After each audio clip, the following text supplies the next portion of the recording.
Cricket હવે ફક્ત ખેલાડીઓનો નહીં પરંતુ બદલાતી માનસિકતાનો પણ ખેલ બની રહ્યો છે. કારણ કે ઇંગ્લેન્ડ ક્રિકેટમાં હવે એક એવો ઐતિહાસિક નિર્ણય લેવામાં આવ્યો છે જેને સમગ્ર વિશ્વ ક્રિકેટનું ધ્યાન ખેંચ્યું છે. પ્રથમ વખત ઇંગ્લેન્ડની મેન્સ ક્રિકેટ ટીમ સાથે એક મહિલા ક્રિકેટરને મહત્વપૂર્ણ કોચિંગની જવાબદારી આપવામાં આવી છે. અને આ નામ છે ઇંગ્લેન્ડની દિગ્ગજ વિકેટ કીપર સારા ટેલરનું. ક્રિકેટ જગતમાં આ નિર્ણયને માત્ર એક નિમણૂક નહીં પરંતુ વર્ષોથી ચાલતી જેન્ડર બેરિયર તોડનારું મોટું પગલું માનવામાં આવી રહ્યું છે. આવો વિગતે વાત કરીએ સમગ્ર મામલા વિશે આ અહેવાલમાં. નમસ્કાર, હું ચિરાગ વર્ષાબેન. આપ જોઈ રહ્યા છો સમાન. England and Wales cricket board એટલે કે ECBએ પૂર્વ મહિલા ક્રિકેટર સારા ટેલરને ઇંગ્લેન્ડ મેન્સ ટીમ માટે ફિલ્ડિંગ કોચ તરીકે જોડવાનો મહત્વપૂર્ણ નિર્ણય લીધો છે. તેઓ ન્યૂઝીલેન્ડ સામેની આગામી સિરીઝ દરમિયાન ટીમ સાથે કામ કરશે. સારા ટેલરનું નામ વિશ્વ ક્રિકેટમાં ખૂબ જ સન્માન સાથે લેવામાં આવે છે. ઇંગ્લેન્ડ મહિલા ટીમ માટે તેમણે 226 આંતરરાષ્ટ્રીય મેચ રમી છે અને વિશ્વની સૌથી શ્રેષ્ઠ વિકેટ કીપરોમાં તેમની ગણના થાય છે. ખાસ કરીને તેમની ઝડપી સ્ટમ્પિંગ, અદ્ભુત કેચિંગ અને મેચ રીડ કરવાની ક્ષમતાએ તેમને વિશ્વ ક્રિકેટમાં અલગ ઓળખ આપી છે.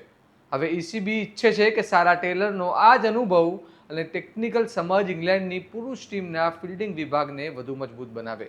કારણ કે આધુનિક ક્રિકેટમાં ફિલ્ડિંગ હવે માત્ર સાઇડ સ્કિલ નથી રહી પરંતુ મેચ જીતાડનાર સૌથી મહત્વપૂર્ણ વિભાગોમાંથી એક બની ગઈ છે. આ નિર્ણયને ક્રિકેટ જગતમાં ખૂબ જ પ્રોગ્રેસિવ અને ઐતિહાસિક સ્ટેપ માનવામાં આવી રહ્યું છે કારણ કે અત્યાર સુધી પુરુષ ક્રિકેટમાં મહિલા કોચોની હાજરી ખૂબ જ ઓછી જોવા મળી છે.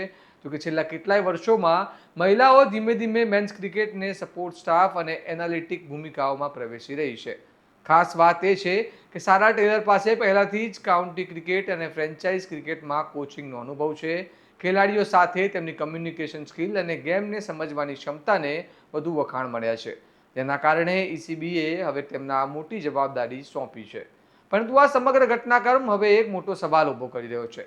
શું હવે વિશ્વ ક્રિકેટમાં મહિલા અને પુરુષ ક્રિકેટ વચ્ચેની દિવાલો ધીમે ધીમે તૂટી રહી છે? શું ભવિષ્યમાં વધુ મહિલાઓ મેન્સ ક્રિકેટ ટીમોમાં કોચિંગ અને મેનેજમેન્ટની મોટી ભૂમિકા ભજવશે? કારણ કે રમત આખરે ટેલેન્ટ અને ક્ષમતાથી ઓળખાય છે, જેન્ડરથી નહીં. અને સારા ટેલરની આ નિમણૂક હવે દુનિયાભરના યુવા ખેલાડીઓ અને મહિલા કોચો માટે પ્રેરણા બની રહી છે. હવે સૌની નજર એ પર રહેશે કે ઇંગ્લેન્ડ મેન્સ ટીમના ફિલ્ડિંગ સ્ટાન્ડર્ડમાં તેમની અસર કેટલી જોવા મળે છે અને શું આ નિર્ણય પછી અન્ય ક્રિકેટ બોર્ડ પણ આવી જ દિશામાં આગળ વધે છે? આ સમગ્ર મામલે તમારું શું મંતવ્ય છે? શું ક્રિકેટમાં મહિલાઓને વધુ મોટી કોચિંગની જવાબદારી મળવી જોઈએ? અમને કમેન્ટમાં જણાવો અને આવા જ વિશ્લેષણાત્મક અહેવાલો માટે તમારા સ્વમાનને લાઇક, શેર અને સબસ્ક્રાઇબ કરવાનું ભૂલતા નહીં. નમસ્કાર.